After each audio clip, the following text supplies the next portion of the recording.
Hello, ladies and gentlemen of the internet, it's Christmas. Get that off the fucking screen, I said it's Christmas. Now to celebrate this most beautiful and festive time, the camera is moving. To celebrate this most beautiful and festive time of year, we're going to be taking a look at the Bandai Tamashii Nation's SH Figuarts Jugglus Juggler. Starting with Articulation, I'm not quite sure what Bandai was going with here. We got the standard ball hinge for the head, the ball joints for the neck, and then the shoulder pads are on ball joints, and then they're also on hinges, because just putting them on ball joints wasn't difficult enough. Hinge for the shoulders, bicep swivel, a bicep swivel again, even though that's not the bicep, that's the elbow.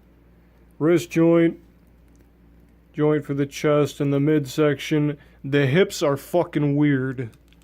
As you can see, they don't move at the base of the hip, they move at the thigh. But you've also got the thigh swivel, so if you're not careful, I get the feeling you're probably going to rip Juggler's leg off. Don't do that, this figure's expensive. Double hinge knee. Look at this shit, the knee pad doesn't even move, he's just got long centipede knees.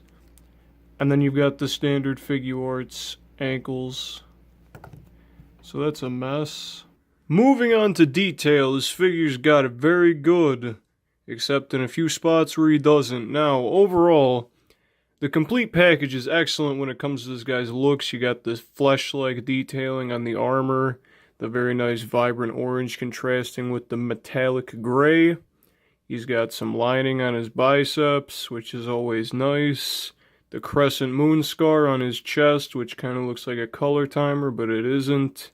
His spikes, his knee pads, his beautiful little shoes, and the fleshy details around his armor that are kind of reminiscent of Kamen Rider Black.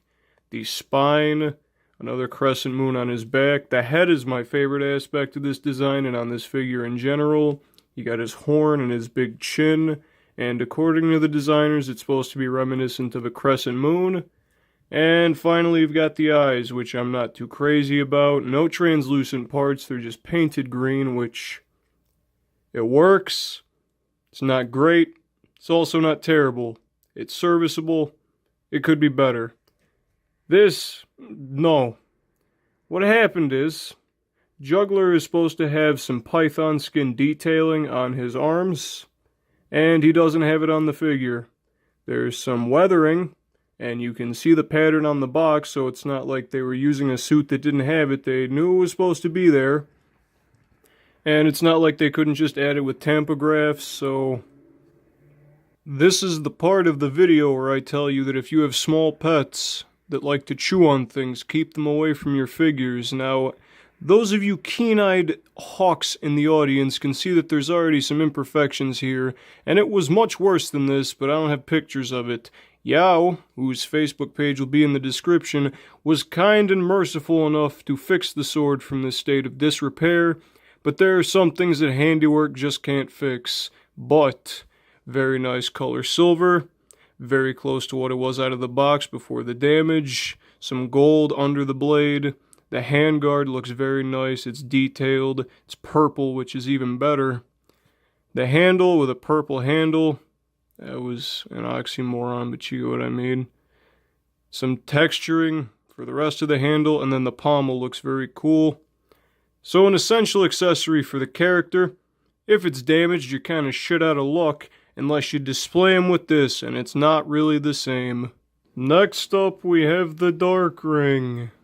The little wings on the side don't move, but it looks pretty nice. Not really that much more to it than that. Finally, for the cool stuff, we have a chest plate without the crescent moon scar on his chest, so I guess this would be Juggler from the Origin Saga instead of the show. So you just kind of rip his chest off like an animal, and for some reason the two holes are not placed in the same part of the chest, but whatever. And then you just neatly plug it in, and there you go. Finally, we have 4 sets of hands. First up, we've got these hands, which are supposed to be for putting cards in the Dark Ring, but there's no gaps in between the fingers, and also, technically speaking, the figure doesn't come with any cards. Got these flat, splayed out hands, nothing really too dynamic, but they work. And then 2 separate sets of grabbing hands. These are for the Dark Ring, and then these are for the Snake-Hearted Sword. Moving on to packaging, we've got this nice maroon box. Here we have a picture of the suit, and as I was saying earlier, here's the python skin pattern on his armor. We've got the prototype pointing the sword at the audience, and then this horrific spelling on the front. I don't know how Bandai still doesn't get English at this point. They've been doing this for a while. On the back, you've got some promotional pictures, and then not really anything of note on the top or bottom, but it does have the same exact design as Orb Origins box, so that's pretty neat that they're being consistent with it. Now Bandai, specifically Tamashi, I want you to explain to me what your aim was in doing this. For scaling, here we have Juggler with 2 other Ultras, and as you can see, he's a little bit shorter than Orb, so we have a very nice Vegeta complex going on. So overall, Juggler is a very solid release for a fan-favorite character. However, releasing him as a web exclusive is one of the worst ideas Bandai has had that I can possibly think of. Now, I know it's not their fault that the figure gets super expensive on the secondary market, but it's not like they don't know what they're doing when they make a figure web exclusive and then never reissue it, especially when it's a really popular character like Juggler. But for what I paid, I'm not too disappointed. The figure looks very nice, the accessories are serviceable, the lack of cards kind of blows, but I display this guy with his sword anyway, so it's not really hurting me, it's more of a completionist thing.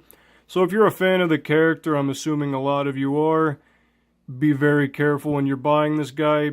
Probably spend at max $80, and if you're lucky you can find him at that price. If you're unlucky, good luck.